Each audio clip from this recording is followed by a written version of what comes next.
After having the potential to win the championship, Ferrari looks to make changes after a terrible end to the season.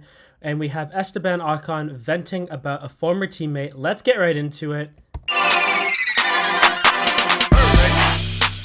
Hello, everybody. Welcome to the Formula One Digest. I'm your host, Tyson Da Silva.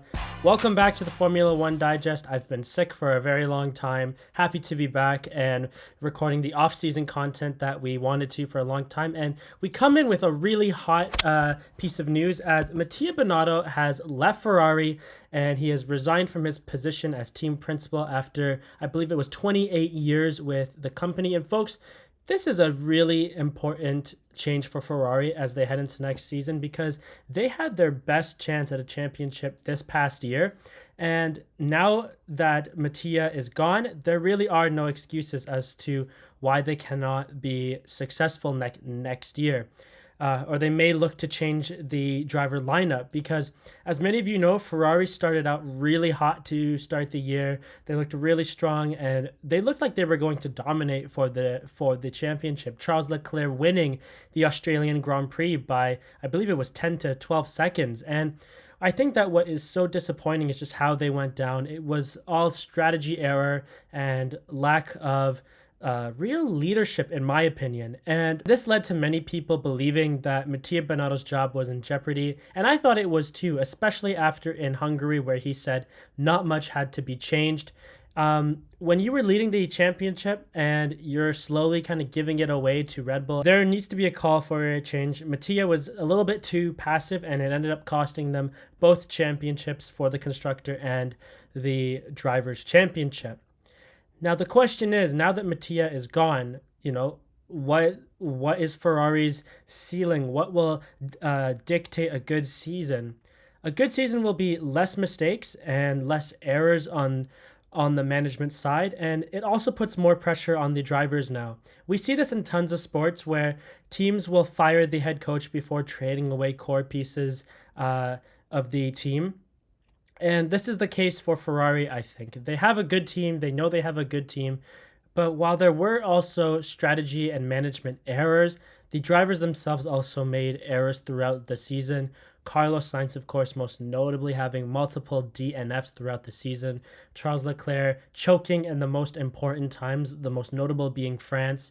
It is so important for Ferrari to make sure that they can limit these mistakes, but also look to the future and make sure that they can learn from these mistakes. And now the pressure's all on the drivers. They got rid of Mattia Binotto, who was, not the best leader.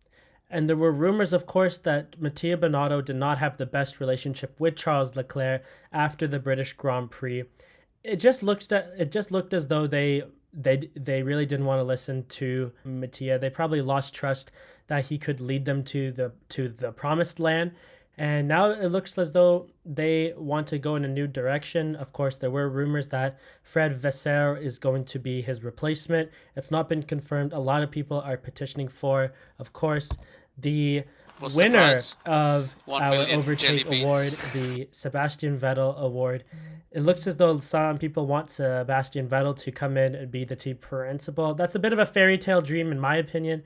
I don't think Seb is going to return to the sport that quickly. I don't think he's interested, at least right now, in being a team principal, though it may be fun, just the idea of having him lead the Ferrari team. Of course, he raced for Ferrari for a very long time.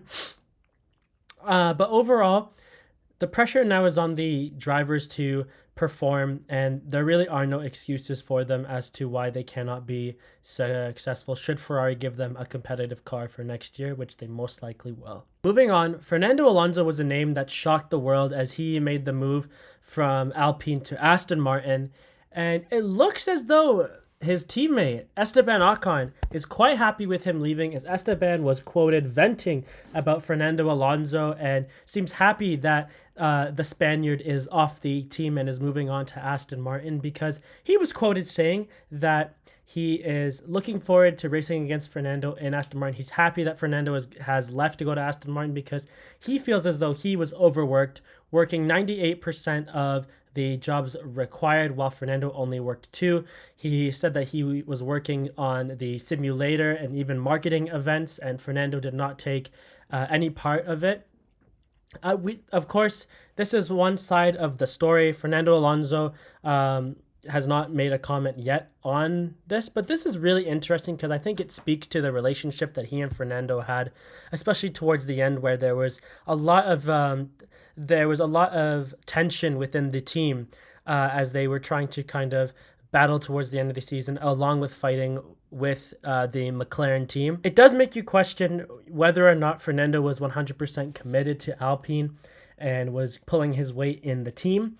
But until we really get his side of the story, there isn't really much else to talk about there. But I think it is good then that Esteban gets a new teammate, because then at least then there are no excuses. They're both young guys. Perhaps Fernando was getting some preferential treatment because he's an older driver and, you know, he is a world champion. So maybe they said, don't worry about this. We'll have Esteban do all of it.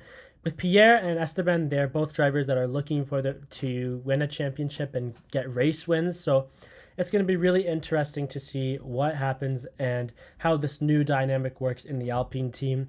If you guys have made it this far, thank you very much for watching. Don't forget to like, comment, subscribe, all that good stuff. We appreciate all the support. We are going to have more content come out throughout the off season, and we will see you guys in the next one.